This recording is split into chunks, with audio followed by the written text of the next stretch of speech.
Happy Saturday morning, all. Thank you for joining me today for our 18th episode of Saturday Morning Coffee. I'm Nolan, the lead writer of Dime Novel Adventures. Today, we'll be reading the September 2024 adventure, Walls of Wonder. If you're ready, I've got my coffee, so let's dive in.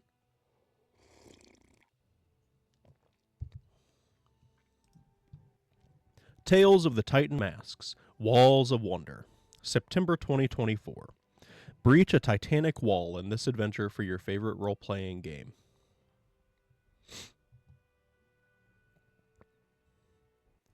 Walls of Wonder, a level 9 to 11 adventure. September 2024. In this adventure, the party will approach and breach Jotun's wall, allowing for a growing resistance to bring battle to the invaders of Arvest. Written by Flame Reptile. Edited by The One True AZ. Cartographer, The Silent Cartographer. Art, The Noisy Artographer. Disclaimer. Now listen up, ladies. We begin our siege at 0600, and it won't be an easy one. You'll encounter 10-foot tall monsters that want nothing more than to tear you limb from limb and eat your ears. But we will disassemble that wall brick by brick. Hoorah! Special thanks to Dawn of Dune, The One True AZ, Flame Reptile, Portal Ripper, The Silent Cartographer, Garlic Man, and The Angry Ginger.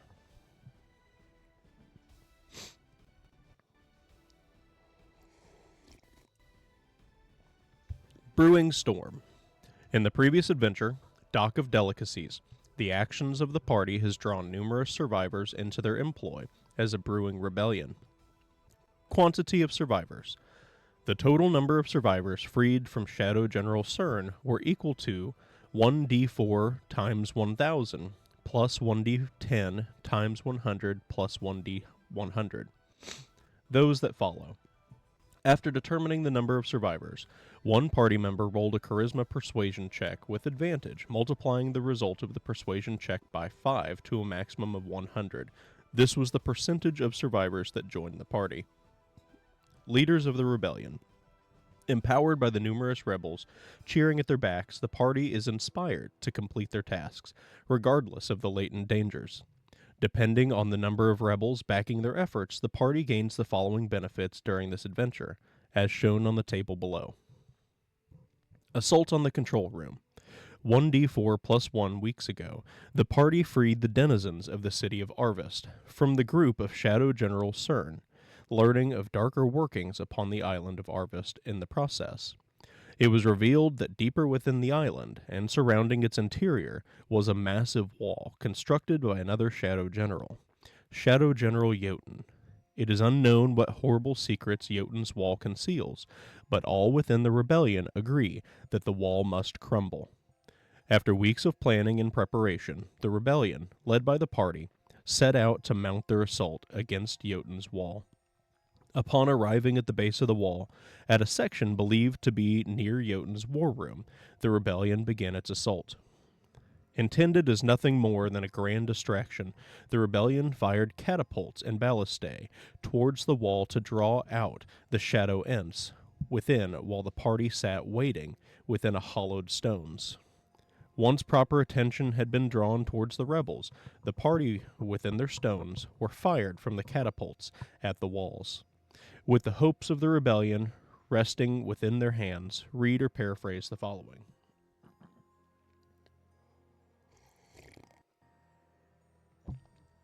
After 1d4 plus 1 weeks of preparation, the rebel forces, led by your party, begin their assault upon Jotun's wall. You wait in anticipation for several minutes within your hollowed-out stones before you're finally fired from your catapults. Moments later, your stones impact the sides of the walls. Roll initiative. Infiltration stones. The hollowed-out boulders the characters are to be launched from are sturdy, but designed to shatter after impact, safely delivering a payload to its destination. Each stone can harbor up to 3 medium-sized creatures, or 6 smaller creatures. The party will be allowed to choose which of the 2 stones they will be catapulted within, landing in the landing zones as detailed below. As an infiltration stone filled with player characters is launched, read or paraphrase the following. As your stone impacts the wall, it bounces once before shattering, releasing you as its payload. Each creature within an infiltration stone after it shatters must succeed on a DC 14 dexterity saving throw or fall prone. Corridor. Spanning the length of Jotun's wall is a long corridor lined with large stone doors. Every 2 miles along the length of the wall, the corridor terminates into one of Shadow General Jotun's many war rooms. W1, Landing Zone 1. One of the infiltration stones, potentially filled with player characters, has impacted the east wall of W1. 1d4 Shadow Imps lay prone and injured on the floor. 2 large stone doors are mounted upon the west walls of this room. There appears to be nothing of note within its space. Any Shadow Imps within this room begin their first initiative as prone and at half of their maximum hit points. As the characters enter this room, read or paraphrase the following. You enter one of the many rooms that line the corridor of Jotun's wall. Within, an infiltration stone has shattered its eastern wall, injuring a number of Shadow Imps. W2. One of the many rooms that line the corridor of Jotun's wall. There is nothing of note within this room except for 1d4 Shadow Imps, waiting for commands within. As the party enters, read or paraphrase the following. You enter one of the many rooms that line the corridor of Jotun's wall, where there appears to be nothing of note within this room except for a number of Shadow Imps awaiting command. As you enter, the Shadow Imps jump forward and attack. W3. One of the many rooms that line the corridor of Jotun's wall.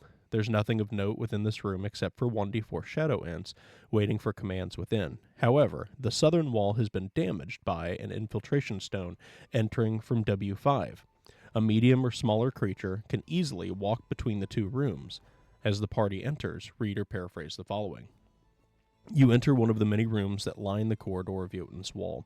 A portion of the southern wall has collapsed inwards, as an infiltration stone has shattered it upon entry.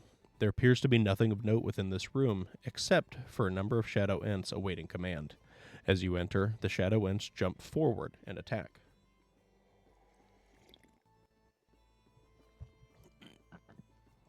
W4.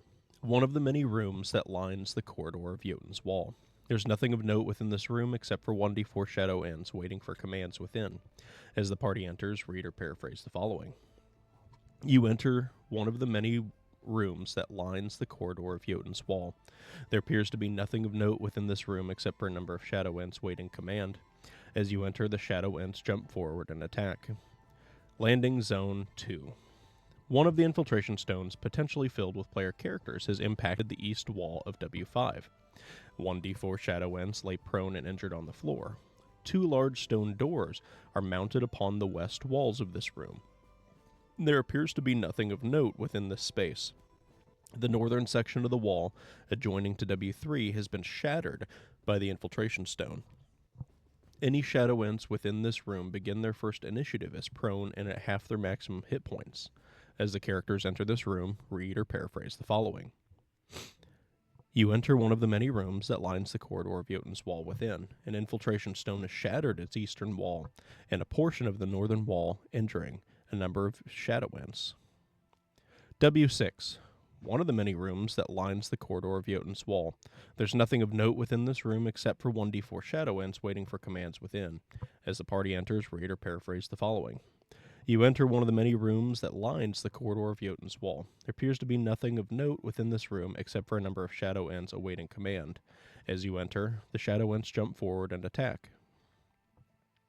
Here is the map for this adventure. Jotun's War Room. Shadow General Jotun's War Room, labeled Jotun's War Room, is one of the dozens of war rooms built within Jotun's wall, positioned across its length to allow the general to peer out into the outer island beyond. The large room is outfitted with racks of giant stone weapons set upon its walls, far too large for a medium-sized or smaller creature to wield. Shadow General Jotun stands at the eastern wall looking outwards at the ensuing battle. As the party enters, read or paraphrase the following. As you enter the room at the end of the hall, its large stone double doors slide open easily. With this largely empty space, clad in massive stone weapons upon the walls, stands the massive Shadow General Jotun, observing the battle below from the eastern wall. It turns to gaze at your party as 9 shards of stone floating around it flare with purple magics. Roll initiative.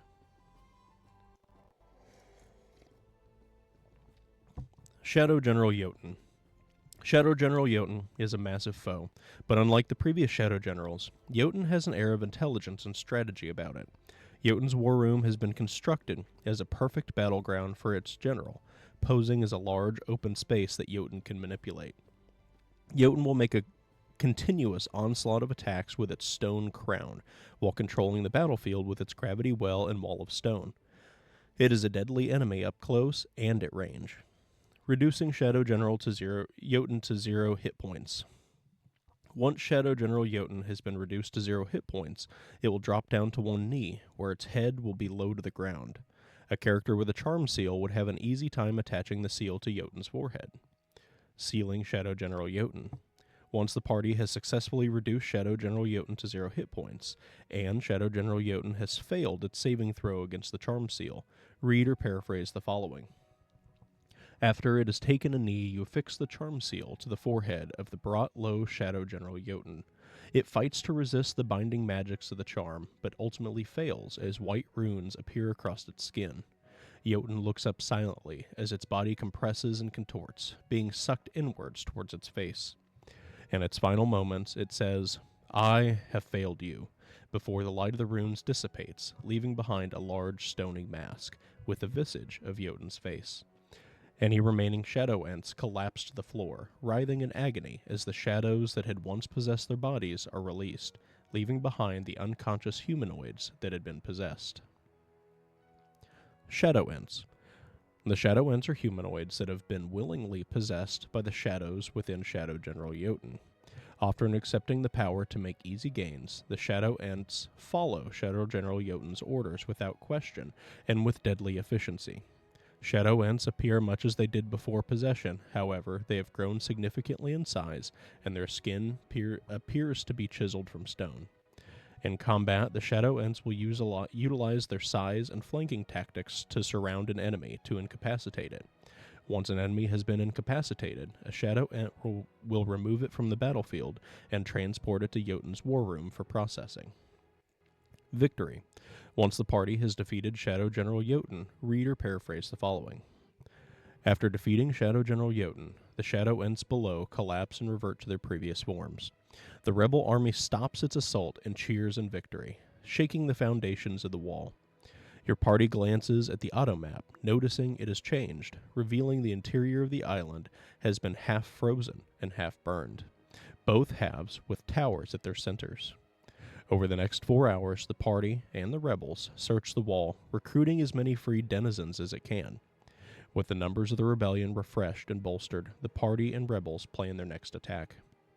Once the party has completed this adventure, the Guildmaster Arcali will contact them through the Earrings of Sending, given to them in the adventure Dock of Delicacies, to congratulate them on their victory and to direct them towards their next objective.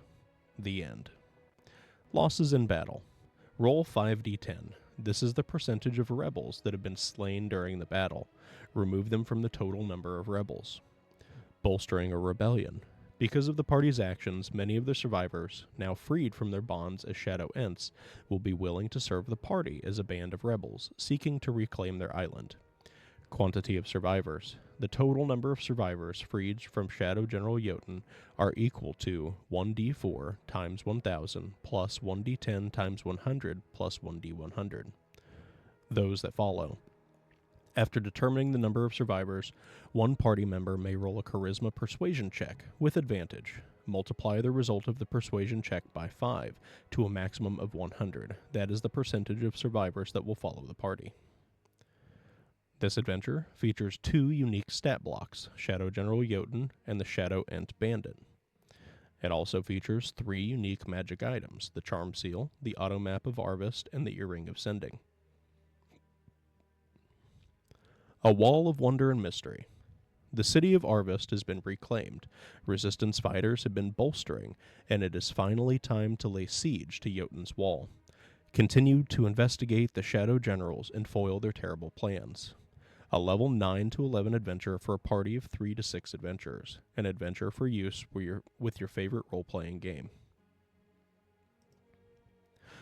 That was the September 2024's adventure, Walls of Wonder. Let us know what you thought about it in the comments below. If you like this adventure, you can find it and many more in our shop on our website at dimenoveladventures.com. While you're there, you should subscribe to our newsletter for weekly updates on our projects, upcoming projects and products, and join our growing Discord community. Remember to like this video and subscribe to our channel to see more like this, and let the algorithm know we're doing all right. But most importantly, remember to keep your weeks adventurous. Have a good week.